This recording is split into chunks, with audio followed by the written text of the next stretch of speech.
so nice spending time with you here in your studio and seeing your work in person. It's beautiful. Thank you. Yeah, I'm interested in learning more about Sumi ink. Sumi ink, and what it means to you. Well, I've been using it for a long, long time. It's just a beautiful medium to use. It's got this beautiful sheen to it. But I guess maybe more importantly, personally, when I first started to learn how to paint with watercolor, my dad and I learned together.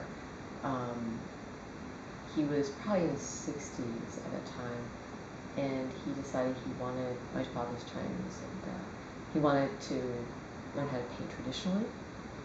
And so he asked if I wanted to go with him, and so we went together and we learned how to paint in this traditional style, making thousands and thousands and thousands of bamboo stalks and leaves. And what was really wonderful about the experience is that for probably the only time in my life, the parent and the child were on the exact same ground of learning something together. And our teacher made my dad feel like a kid because he was 80 or 90 at the time.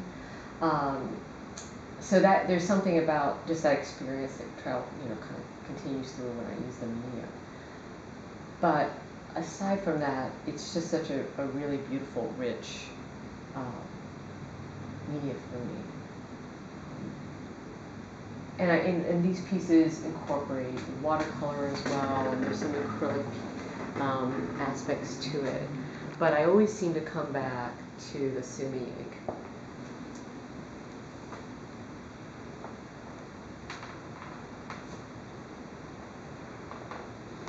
So we were speaking about, excuse me, how this body of work you really began after your father passed away.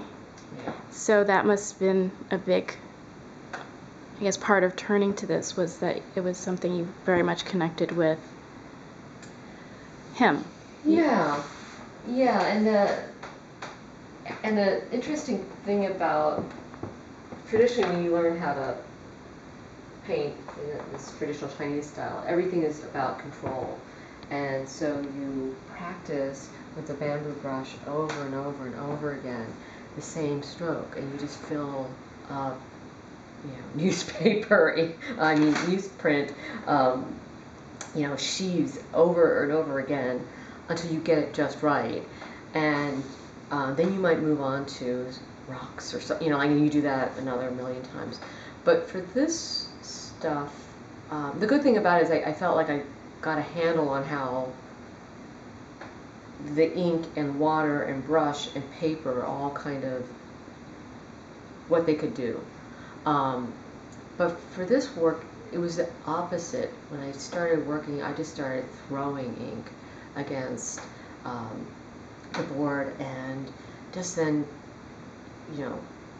seeing what was coming out of it. It's like a do-it-yourself Rorschach, and just not saying no to anything. If it was going to be, a little Affenpinscher coming out of a skull, okay, that's what it needed to be. If it needed to be, a big stomach and then a flaccid penis, okay, that's what it needed to be. If it needed to be a really angry bunny chewing on a human heart, that's okay too. And it just didn't try to make any sort of narrative sense of it or emotional sense of it. It just was. And that in a way it's been incredibly, just a pleasure to paint that way. So how does that pleasure relate to making these? And yeah, this is also this is pure pleasure. I have, as we were talking about earlier, I have no idea what these guys are. They started out as just wanting to make gigantic riffs on human organs, because the human organs are just so fabulous in shape. And I had found this box of pom-poms that I bought a few months before my dad died, and I just kind of forgot about until maybe a few months ago. And there's something like the bunnies that are just wonderful. Like you can't help but touch them. And the process of creating these is just also extremely pleasurable. I just, you know, put something on Netflix and start sewing, and just that's it. It's like pure dum-dum work.